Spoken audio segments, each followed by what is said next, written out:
My name is Mike Worthen. I'm an EMS Division Chief for the Nevada National Security Site Fire and Rescue. I've been in EMS for approximately 30 years.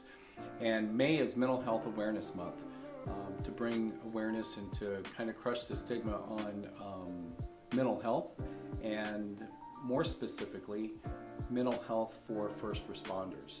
For the last 2 years, been my mission and my goal to bring awareness to the first responder community that we need to crush the stigma about mental health among first responders, because there's too many of us that aren't reaching out for help when we need to reach out for help. And so back in December of 2020, I published an article, or had an article published in EMS world called Better Ways to Cope. And we definitely need to bring this awareness to the first responder community so that the amount of people reaching out for help increases and the amount of people completing suicide in our profession decreases. Since August of 2021, I've been fortunate enough to be able to speak to new EMT students and also people who are new hires for community ambulance. Community ambulance here locally in Southern Nevada, really the only private ambulance company that I know of that has instituted this type of program.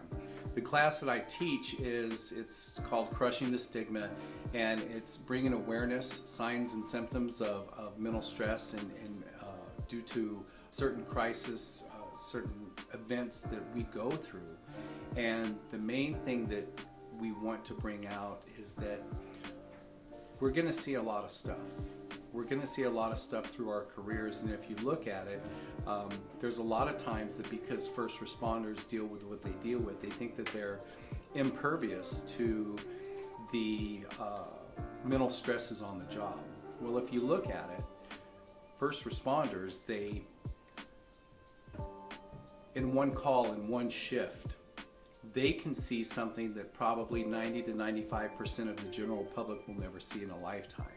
So I try to bring that awareness to them, and then you multiply that over a course of a week, a month, a year, a career, and there's no wonder why we sometimes deal with some of the things that we do or don't deal with some of the things that we do.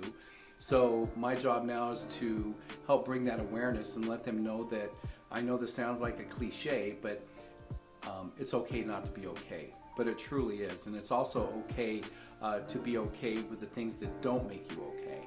And there is help out there, there is resources out there that people can reach out to.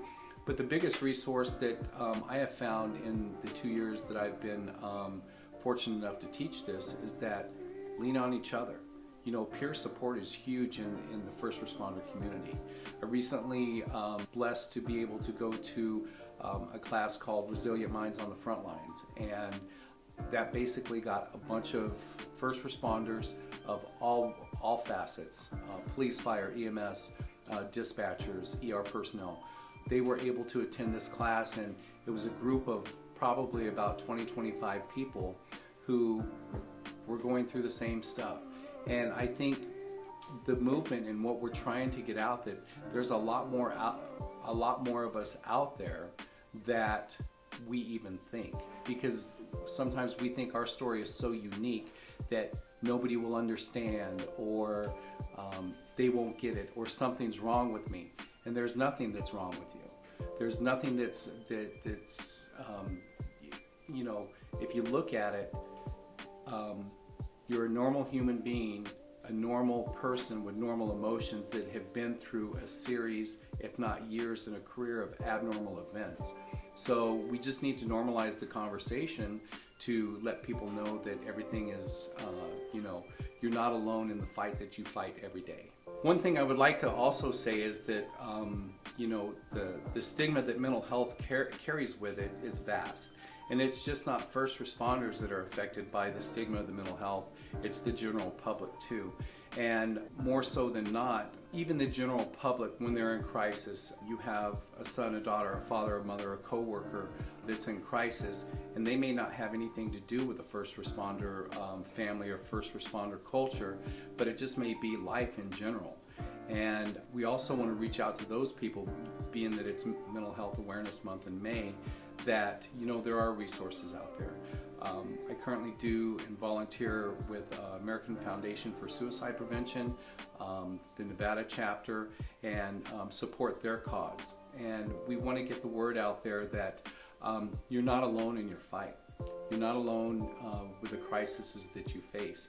And I think the biggest message that I would like to get out there too is not only for first responders, but there is help out there available. We have the 988 crisis line that you can call. It used to be the suicide prevention line. It's a three-number call instead of a 10-digit call, where you can get help and resources available to you. If you go on to AFSP.com, they can give you the resources needed to get the help that you need. I think the biggest message that we want to put out there today, I thank Las Vegas Emergency Incidents for putting this up on their YouTube channel, and I hope it reaches the people that need to hear this message. When you're going through crisis, when you're going through a rough time, know that there's options available. Suicide is not the answer. There are people out there to call, there are people out there to listen, and you don't have to suffer in silence anymore. The biggest thing about going through a crisis is that you may feel alone at the time, but you were never alone. There are always people out there to listen to you, there are numbers to call, but suicide is never the answer to it.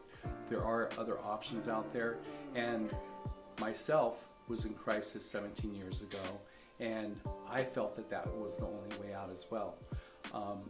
But through a series of events, I made a call to people, and I'm now here 17 years later being an advocate for suicide prevention and also mental health. More in the first responder realm, but it's applicable in all walks of life. You are never alone if you're going through something. AFSP.com, there are crisis lines to call, but more or less reach out to somebody, whether it's a friend, a family member, a coworker. Before you make that decision, please make a phone call first, because that one phone call, you never know, may just save your life. With that, I just want to tell you, thank you for listening. I hope this message reaches people that need to hear it, and reaches people that may be in crisis, or may be in a very dark spot right now, or may be in a place to where they don't know where to go. There's always a place to go, there's always a person to call, there's always resources out there to help you get through the crisis that you're currently going through, whether it be marital, financial, job related. There are options out there, and there are people out there to help you work through your problems. So thank you for listening.